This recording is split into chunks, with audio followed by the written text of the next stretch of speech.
Ranger the German Shepherd's actions that day were strange.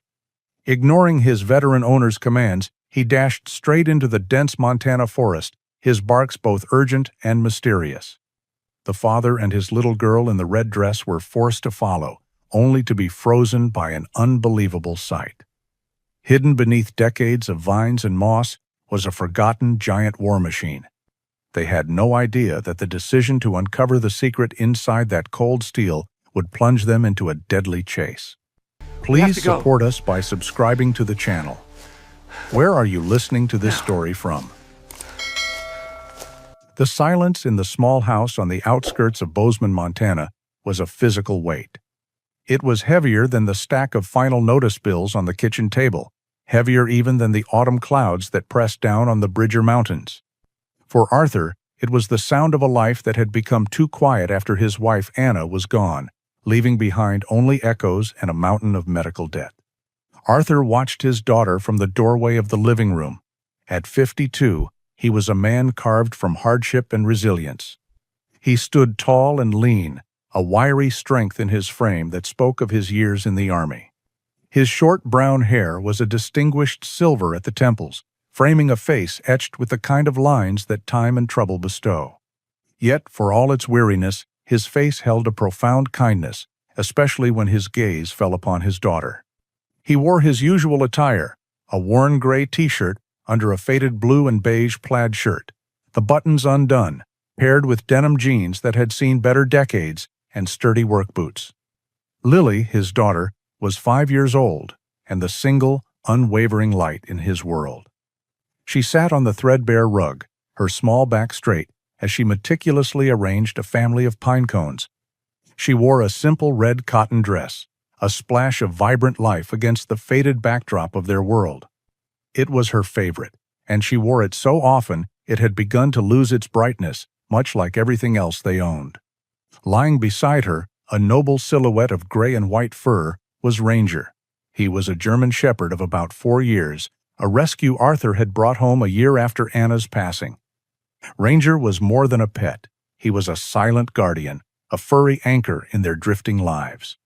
His temperament was a perfect reflection of his master's, calm, watchful, and deeply loyal, but with a current of protective strength that lay just beneath the surface.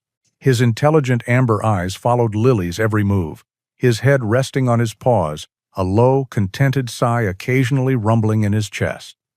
Arthur's gaze drifted back to the pile of envelopes on the table. The VA benefits were a help, but the bureaucracy was a slow, grinding machine. The checks were often late, and they never seemed to be enough to cover the mortgage, the utilities, and the crushing debt Anna's illness had left in its wake. He ran a small, cash-only repair business from his garage, fixing lawnmowers and small engines, but work was sparse as winter approached. Desperation was a cold, familiar knot in his stomach. He walked into the kitchen, his boots making soft sounds on the linoleum floor. Ranger lifted his head, his ears perked, but seeing Arthur was only heading for the counter, he settled back down. Arthur made Lily a peanut butter sandwich, cutting the crusts off just the way she liked. He put it on her favorite plate, one with a cartoon bear on it, now chipped at the edge. "Lunchtime, little bird," he said, his voice a low, gentle rumble. Lily scrambled to her feet, her pinecone family forgotten. "With the crusts off? Thank you, Daddy." She hugged his leg tightly before climbing onto her chair. As she ate, Arthur opened the fridge, staring at the meager contents. A half-gallon of milk, some eggs, and not much else. He would eat later. Maybe. His eyes fell on the old, rattling pickup truck, visible through the kitchen window. It was a rusty beast, but it ran. An idea, born of necessity, began to form in his mind. There were miles of national forest nearby, littered with forgotten things. Old logging sites, abandoned homesteads. People paid decent money for scrap metal.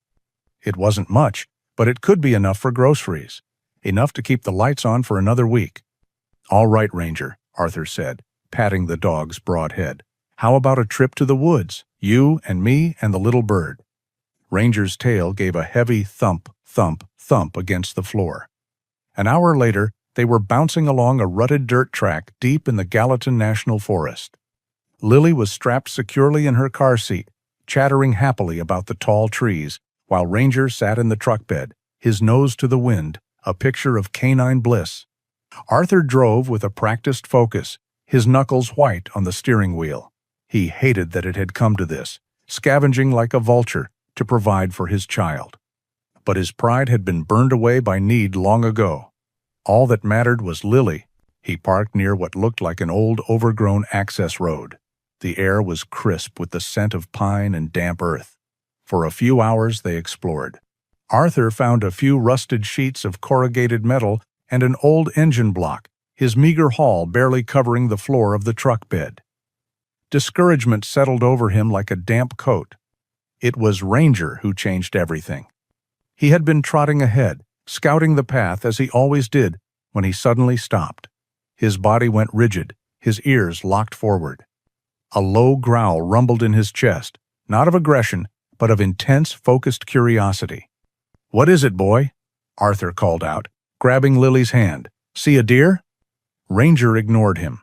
He let out a single sharp bark, then another, before bounding off the path and into the thick undergrowth. His barks were not the playful yaps of a chase, but deep, resonant commands. "Come, see."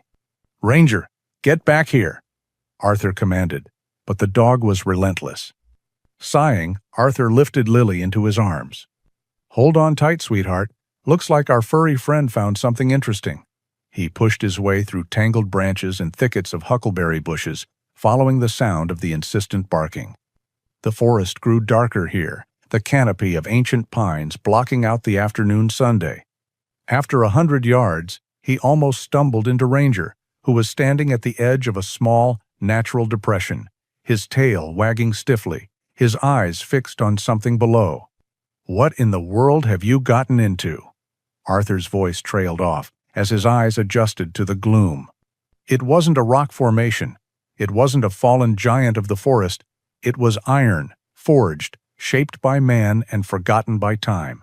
Almost completely consumed by the wilderness, a monstrous shape hulked in the hollow. Thick green vines wrapped around it like pythons, and a blanket of moss covered its surfaces, but its form was unmistakable. A turret, a long, powerful cannon, the sloping, armored hull of a battle tank.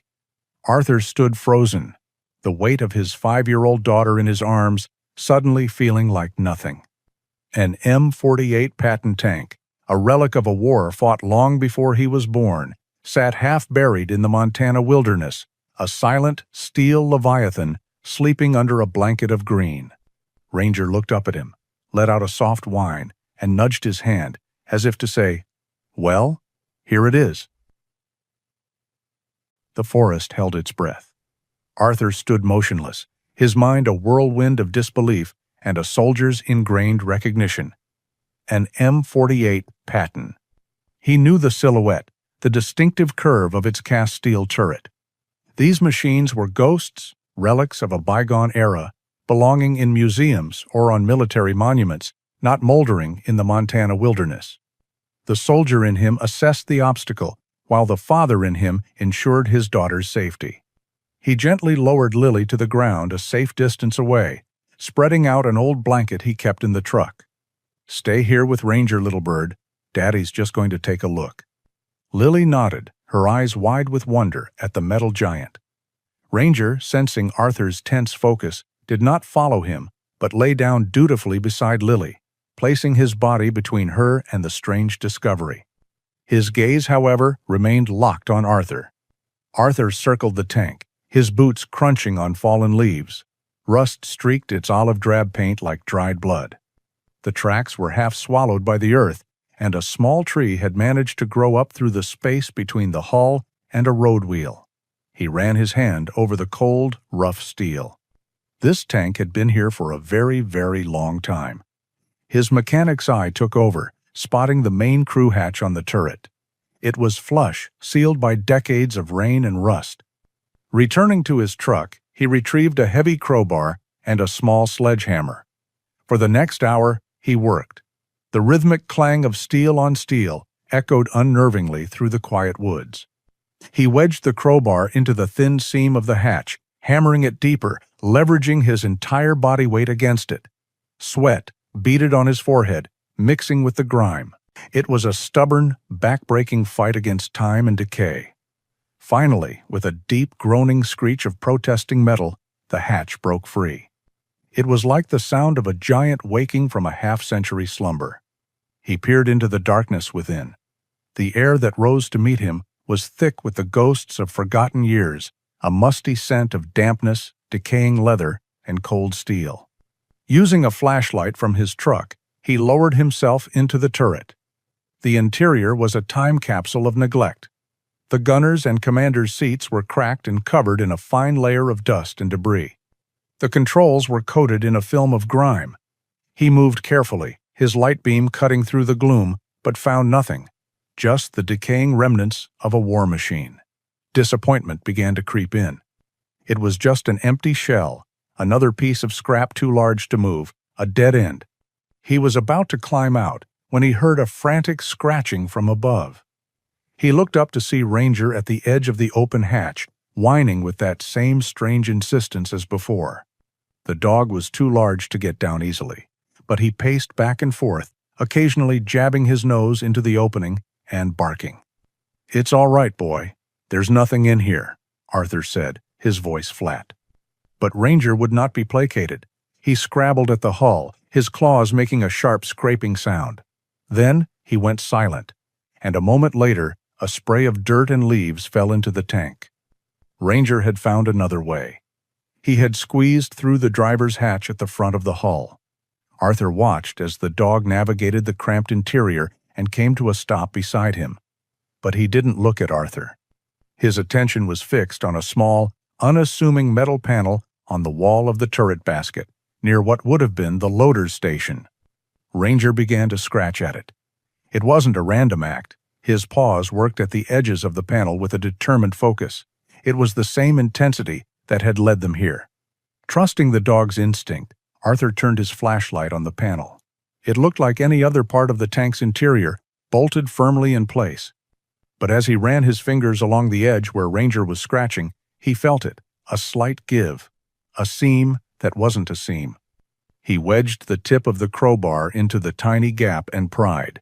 The panel popped loose, revealing a small, hidden compartment behind it, and nestled inside was a standard issue .5 O-caliber ammunition box. It wasn't locked.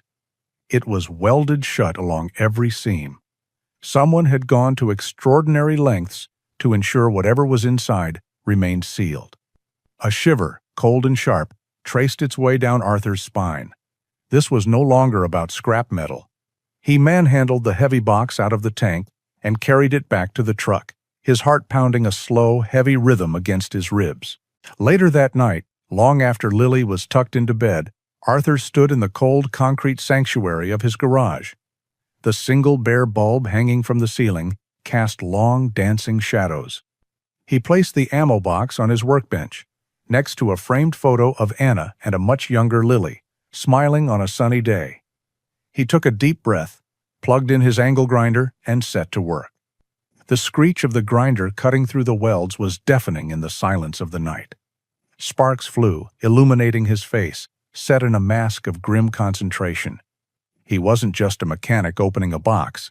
He was an old soldier receiving a final message from a fallen comrade he had never met. When the last weld was broken, he pried the lid open. Inside, wrapped in thick, oil-stained cloth, was a single object, a leather-bound logbook, the kind issued to NCOs for decades. He lifted it out. It was remarkably well preserved. He opened it to the first page. Written in neat, blocky handwriting were the words, "Property of SGT Michael Webb, U.S. Army." Arthur sat on his stool and began to read. For the first several pages, the entries were mundane. Notes on engine maintenance, fuel consumption, training exercises dated from the early 1972nd. But then, the entries began to change. Webb wrote about being assigned to a special detail, overseeing the transport and storage of decommissioned military hardware at a remote facility in Montana.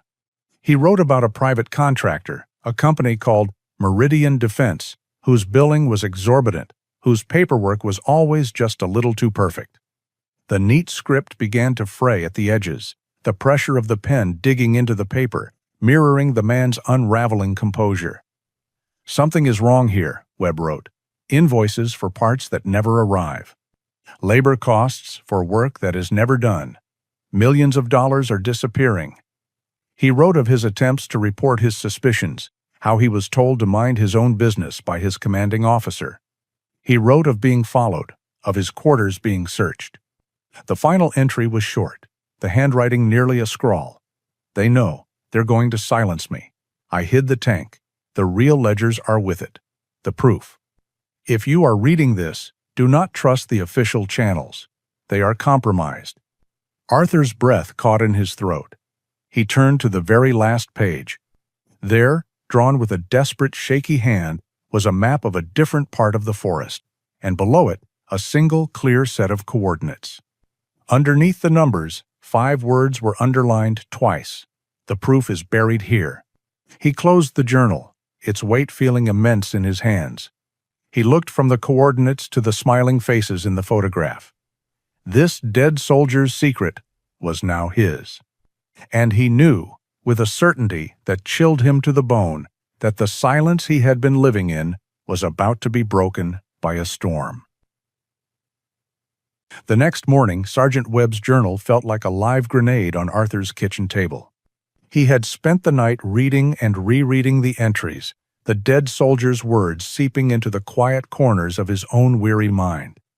The ordinary morning routine with Lily became a strange pantomime of normalcy. He made pancakes, his hands moving with practiced calm, while his thoughts were miles away, lost in a 50-year-old conspiracy. "Daddy, you're making funny faces," Lily said, giggling from her seat. A small smear of syrup was on her cheek.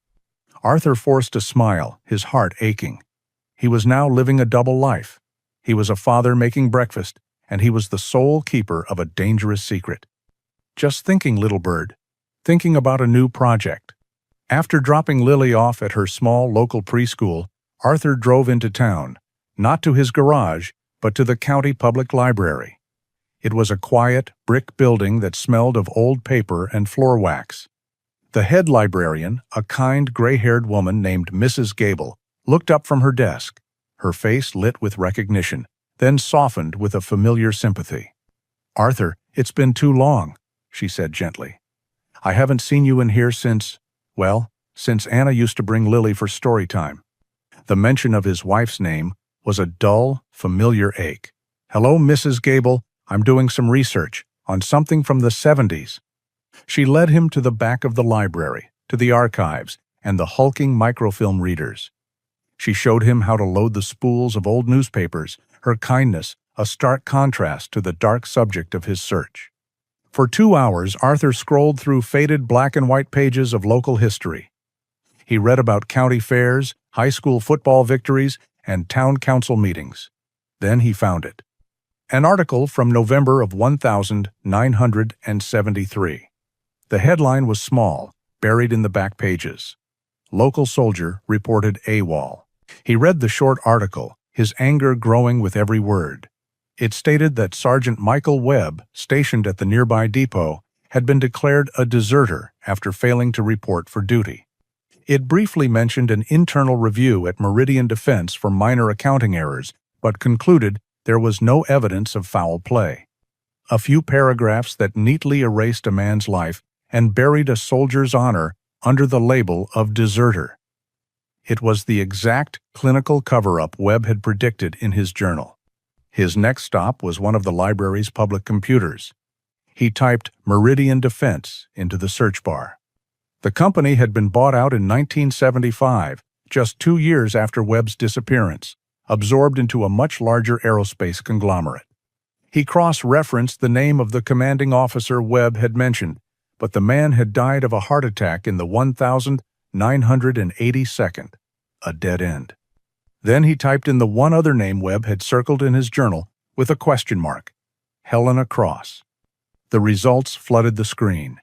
Helena Cross was no ghost. She was very much alive and incredibly successful. A professional photograph showed a woman now in her 70s, with impeccably styled silver hair, sharp, intelligent eyes, and a string of pearls at her neck.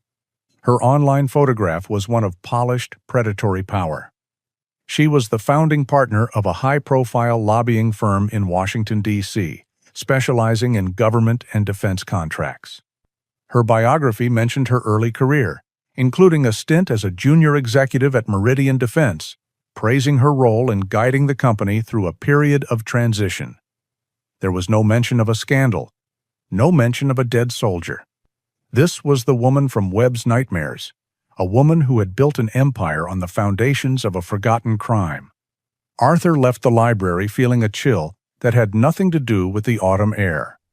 As he pulled his truck onto Main Street, he noticed it in his rearview mirror, a dark, late-model sedan. It was the kind of car that was built to be invisible, all clean lines and tinted windows, and in its anonymity on the quiet streets of their small town, it was terrifyingly conspicuous. He kept driving, his heart beginning a low, heavy drumbeat. He took a right turn he didn't need to take. The sedan followed. He circled a block. The sedan mirrored his movement, keeping a lazy, confident distance. His old training kicked in, the dormant instincts of a soldier waking from a long sleep.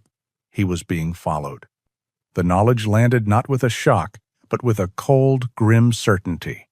When he got home, the sedan drove past his house and parked 200 yards down the street, partially obscured by an oak tree. The threat was no longer a story in a book. It was a physical presence, watching his home, watching his family. He went inside, locking the door behind him. Lily was home from preschool, playing on the floor with Ranger. She had built a castle of blocks, and Ranger was lying patiently beside it, serving as a furry, benevolent dragon. "Did you have fun on your secret adventure, Daddy?" Lily asked, not looking up from her castle. Arthur knelt beside her, his hand automatically stroking Ranger's head. The dog sensed his tension, letting out a low whine and leaning his weight against Arthur's leg. "I did, sweetheart," he lied, the words tasting like ash in his mouth. "I learned a lot of new things." For the rest of the afternoon, he was a prisoner in his own home. He watched from the window as the sedan remained, a silent, unmoving sentinel. He saw a man get out once to smoke a cigarette, a figure in a dark suit, his face indistinct. Arthur felt trapped between a ghost's dangerous legacy and a daughter's fragile future. To ignore the journal meant letting Webb's death be for nothing, but to pursue it meant inviting the men in the dark car into their lives. That evening, as he sat by Lily's bed and watched her sleep, her small face peaceful in the soft glow of her nightlight, the choice became agonizingly clear. Ranger lay on the floor at the foot of the bed, a vigilant shadow, his ears twitching at every sound from the street outside. Arthur looked at his daughter, so innocent and unaware of the danger that now sat just down the road. Helena Cross had threatened a soldier 50 years ago and gotten away with it. Now, her shadow had fallen over his child. He knew then that he couldn't walk away. This was no longer just about honoring a dead soldier's request. It was about protecting the only thing he had left in the world. He had to see this through, wherever the dead man's coordinates might lead. The dark sedan was a persistent, venomous shadow. For 2 days it remained, sometimes parked down the street, sometimes disappearing for hours only to reappear, a constant reminder that Arthur and his family were no longer alone. He knew he could not lead them directly to the coordinates Webb had left. He had to create a distraction, a believable reason, to venture deep into the forest again. He told Lily they were going on a special treasure hunt, a lie that felt more like a prayer. He packed his truck not with scrap metal tools, but with a small tent, a cooler with sandwiches and juice, and Lily's favorite blanket. It had to look like a simple father-daughter camping trip. Ranger seemed to understand the shift in tone, staying unusually close to Arthur's side, his amber eyes watchful and serious. Under the guise of a weekend getaway, they drove towards the Absaroka mountain range. Arthur's eyes flicked constantly to his rearview mirror. The sedan was there, following at a discreet distance. He drove for an hour before pulling into a crowded public campground, paid for a site, and began to set up the tent. He needed them to believe this was his destination. For 3 hours, he played the part of a doting father, pushing Lily on a swing and throwing a stick for Ranger. All the while, he could feel the weight of unseen eyes on him. As the afternoon sun began to dip, he packed everything back into the truck. He told the camp host they had a family emergency and had to leave. On the drive out, he watched the mirror. The sedan was gone. He had gambled that his watchers, assuming he was settled for the night, had relaxed their guard. He drove for 10 miles in the opposite direction before cutting down a series of unmarked logging roads, heading towards the true coordinates. Webb's location was precise. It led them to a remote section of forest marked by a unique cluster of granite boulders that looked like a giant's forgotten knuckles. It was a place no one would find by accident. Lily, still believing it was a game, ran ahead, her laughter echoing through the trees. "Are we getting warmer, Daddy?" "I think so, little bird," Arthur said, his eyes scanning the area. It was Ranger who found it. He began sniffing intently at the base of the largest boulder, pawing at a patch of earth and loose stones. Arthur knelt and cleared the debris. Beneath a flat, cleverly placed rock, he found a small cylindrical container made of military-grade waterproof steel. Unscrewing the cap, he shook the contents into his palm. It was a single, old-fashioned brass key, tarnished with age. Attached to it was a small metal tag, stamped with faint lettering. First Bank of Livingston, Box 451. The key was cold and solid in his hand, a small piece of metal that promised to unlock either a fortune or a tomb. The next day, Arthur drove them to Livingston, a larger town an hour away. He needed a place with more anonymity than their own small community. He parked across the street from the bank, an imposing stone building with large columns. He couldn't leave Lily and Ranger in the truck, not now. Holding Lily's hand, with Ranger walking quietly at his other side, he crossed the street. His plan was to go in alone for just a moment, a quick reconnaissance. He was just about to tell Lily to wait outside with Ranger when 2 men stepped out from the building's portico, blocking their path. Arthur recognized them instantly from their car. They were not thugs, they were something far more dangerous. They were professionals. Both wore dark, well-fitting suits that seemed out of place in the crisp Montana air. The one who spoke was older, with slicked-back gray hair and a smile that never reached his cold, calculating eyes. "Mr. Arthur," the man said, his voice smooth and low. "A word, if you please." Arthur instinctively pulled Lily closer behind his leg. Ranger, sensing the sudden tension, stopped and stood rigid, his head low. "I don't know you," Arthur said, his voice level. "We represent certain interests who are concerned about some historical property you seem to have found," the man continued, his smile unwavering. "Sometimes digging up the past can be unhealthy for everyone involved." His gaze shifted from Arthur down to Lily, who was peeking out from behind her father's jeans, her red dress a stark flame against the gray concrete. "Such a bright little girl," the man said, his voice taking on a tone of false warmth that made Arthur's blood run cold. "A man would do anything to ensure she has a safe, quiet life, wouldn't he?" It was not a question. It was a threat, elegantly delivered and utterly brutal. And it was a mistake. The sound that came from Ranger's chest was not a bark. It was the low, vibrating growl of a predator that has just identified a threat to its pack. In a movement too fast to follow, he stepped forward, placing his body squarely in front of Lily. His hackles were raised, his lips curled back to reveal a gleaming set of teeth, and the growl deepened into a sound of pure, controlled menace. He didn't lunge. He didn't need to. He simply became 110 pounds of focused, canine fury, a gray and white wall between the men and the child. The 2 men froze. Their professional composure faltered. They saw not a pet, but an unpredictable, dangerous animal ready to inflict serious harm. They exchanged a brief, almost imperceptible glance. They had come to intimidate a broken-down veteran, not to cause a bloody public scene with a dog attack. They had made a business decision. The lead man's smile tightened. "A loyal dog," he said, taking a deliberate step back. "You have our client's offer. Think about your daughter's future. We will be in touch." They turned and walked calmly back to their dark sedan, which had been waiting down the street. They got in and drove away, leaving a silence that was more terrifying than their words. Arthur's knees felt weak. He knelt, pulling Lily into a fierce hug, burying his face in her hair. She wrapped her small arms around his neck, unaware of the poison that had just been spoken over her. Arthur then turned to Ranger, grabbing handfuls of his thick fur. The dog's body was still tense, but his growl subsided into a low whine as he licked Arthur's hand. "Good boy," Arthur whispered, his voice choked with emotion. "Good boy." In that moment, looking at the stone facade of the bank, the ghost of Sergeant Webb receded. The conspiracy, the money, the history, it all burned away, leaving only one singular purpose forged in the cold fire of a father's rage. To protect the small hand that was clutching his and the loyal animal standing guard over them both. This was no longer Webb's mission. It was his.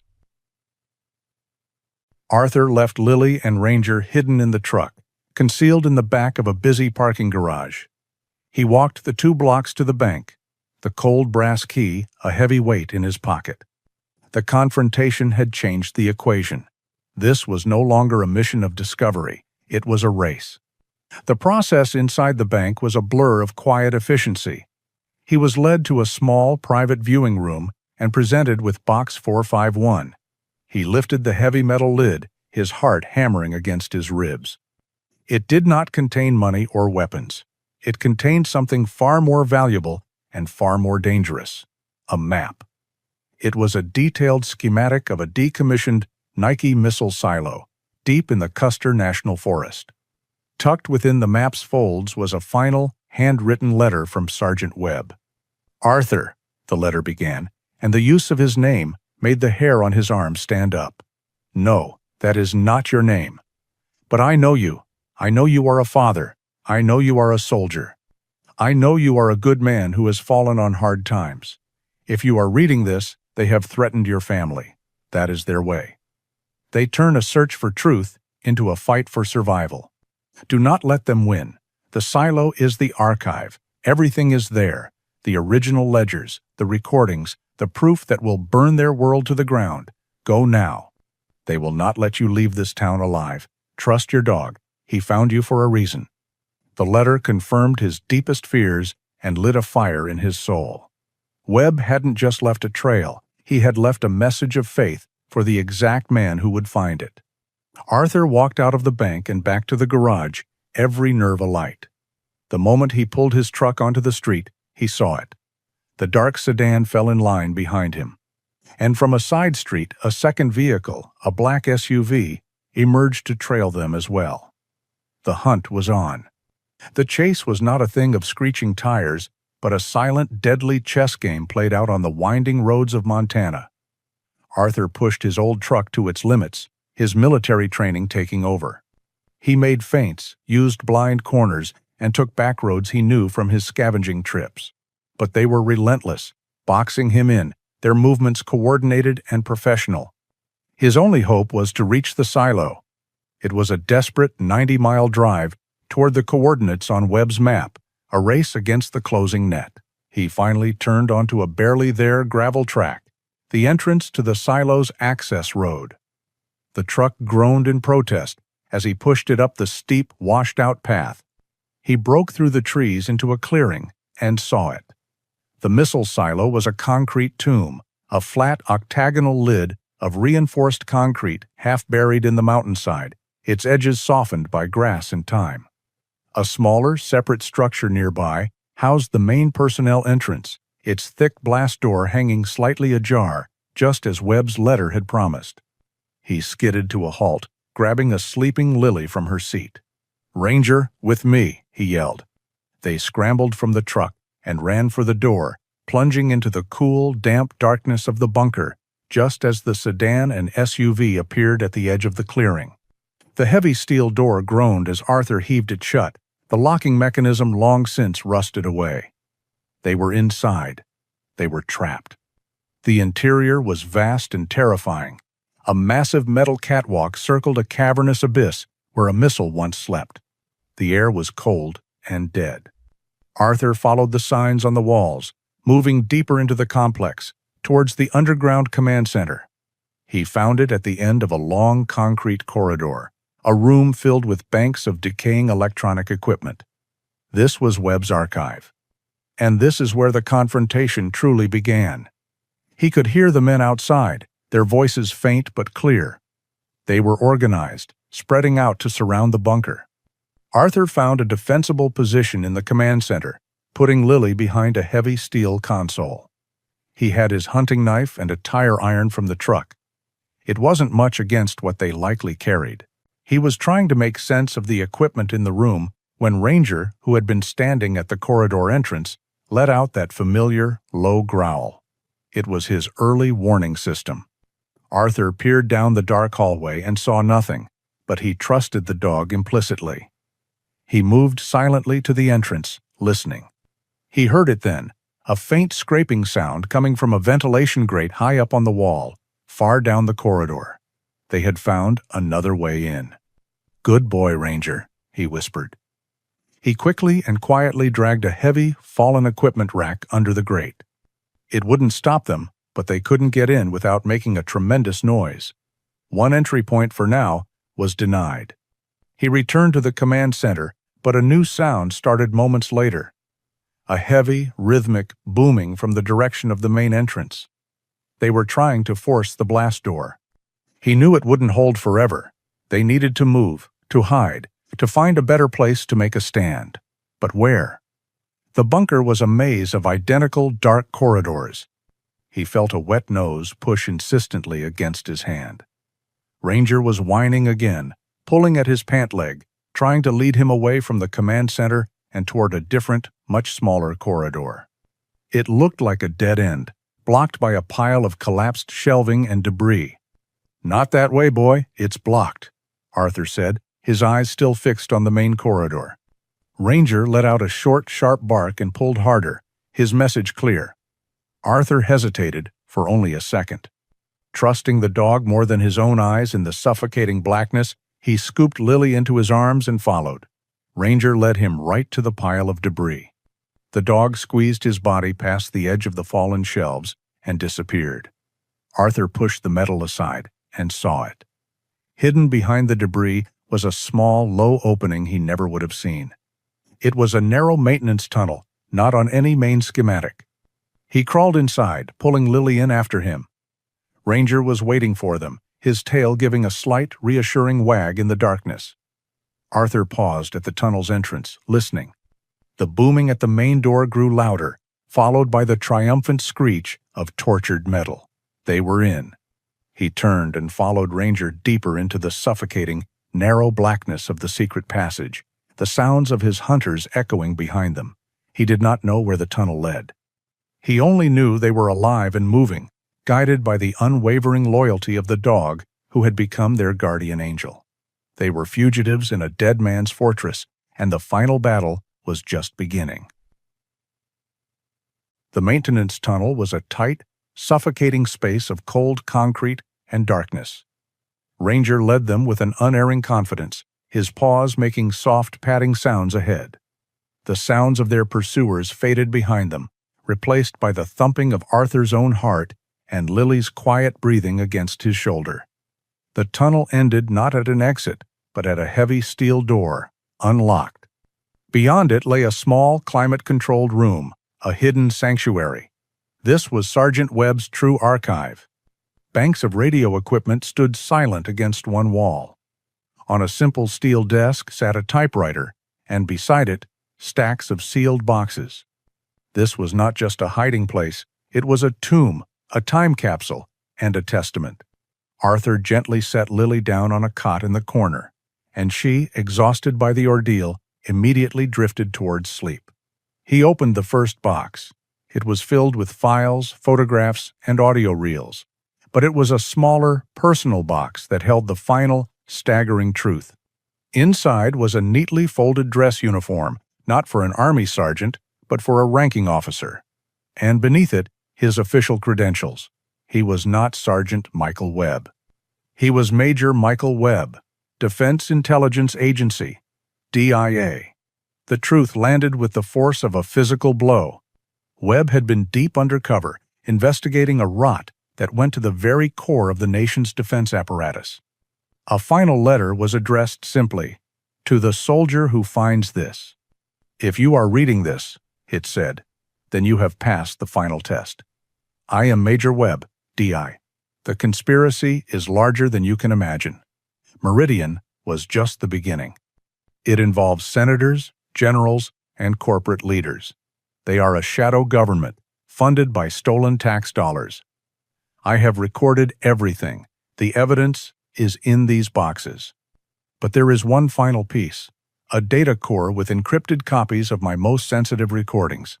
I have hidden it, where only true loyalty can find it. I have also activated a silent beacon. If you have disturbed the items in this room, a network of vetted, loyal officers I trusted has already been alerted. They have waited decades for this signal. They are coming. Hold on. And trust your dog. He led you to the tank. He will lead you to the end. Godspeed." Arthur frantically searched the room for the data core, but found nothing. He could hear the faint, echoing shouts of Cross's men as they systematically searched the bunker complex. They were running out of time. Ranger, who had been sitting calmly, suddenly began to whine. He walked to a massive, floor-to-ceiling rack of old radio transmitters, equipment too heavy for any one man to move. He pushed his nose into the small gap between the equipment and the concrete wall and began to scratch, looking back at Arthur with desperate eyes. "It's here." Arthur pushed against the heavy steel rack, but it wouldn't budge. It was hopeless. He watched as Ranger, with a determined grunt, squeezed his lean body into the narrow, dark space behind the machinery. Arthur could hear him scratching and snuffling for a moment, then silence. A wave of despair washed over him. Just as he was about to call for the dog, Ranger began to back out, dragging a small, dusty canvas pouch in his mouth. He dropped it at Arthur's feet. Inside was a small, solid-state microchip. At that exact moment, the steel door to the room shuddered as a heavy object slammed against it from the outside. They had been found. "It's over, Arthur," a voice yelled. "Nowhere left to run." Arthur clutched the microchip, shielding Lily with his body as Ranger stood before them both, a defiant growl rumbling in his chest. The door shuddered again, its hinges groaning. This was the end. But then, a new sound cut through the chaos. A series of sharp, authoritative commands echoing from the main corridors, followed by the distinct, controlled pops of suppressed gunfire. The shouts of his pursuers turned from confident threats to panicked cries. The cavalry had arrived. The door to their room was thrown open, but the men who stood there were not Cross's Khan. They wore tactical gear with military police armbands. A graying, distinguished colonel stepped forward. "Major Webb's final message was received, son," the man said, his eyes filled with a weary respect. "We've been waiting a long time for this. It's over." They were escorted out into the main command center. It was a scene of controlled chaos. Cross's mercenaries were on their knees, hands cuffed behind their backs. And standing near the entrance, her face a mask of disbelief and fury, was Helena Cross herself. When she saw Arthur emerge, holding Lily's hand, her composure finally shattered. "You," she spat, her voice dripping with venom. "You yokel, you have no idea what you've done." "I think I do," Arthur said, his voice steady. "I finished the job a real soldier started." Her face, stripped of its power, was just that of a hateful, defeated old woman.